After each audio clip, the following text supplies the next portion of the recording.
The White House quickly tried to clean up the president's remarks on Taiwan, insisting it's not changing its longstanding policy that the U.S. would simply assist Taiwan in defending itself. China is already responding, telling the U.S. not to underestimate its resolve to defend what they believe is their territory. Let's bring in Britt Clennett. She's traveling with the president there in Tokyo, along with our political reporter, Brittany Shepard, for more. Brittany, let's start with you. If this was intentional on Biden's part, what is the strategy and what kind of strain does this now put on tensions that already exist?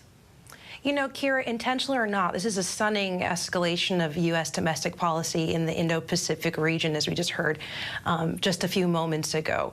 I think it's a decisive move for Biden to make, reaffirming the strength of the U.S. in the region. I think his attempt here is kind of rebuild what Trump rolled back in that America first means America alone strategy under his presidency.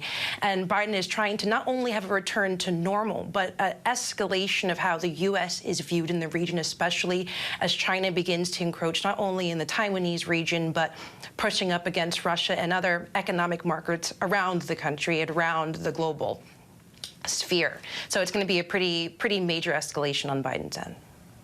All right, so Britt, Taiwan is not included in President Biden's new trade agreement. So what nations are signing on, and what impact could that have?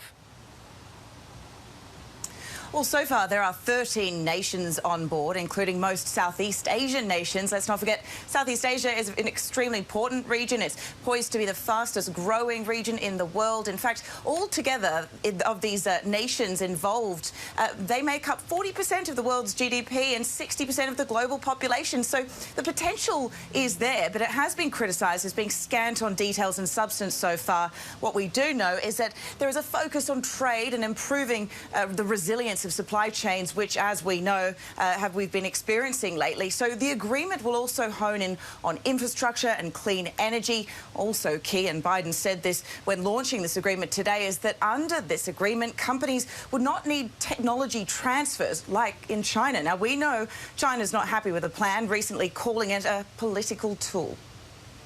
So, Brittany, why is President Biden creating this brand new trade deal rather than just rejoining the Trans-Pacific Partnership that then President Trump actually pulled the U.S. out of?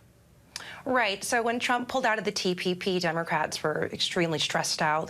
They would like to reaffirm their stance in the region, of course, against instigators like Russia.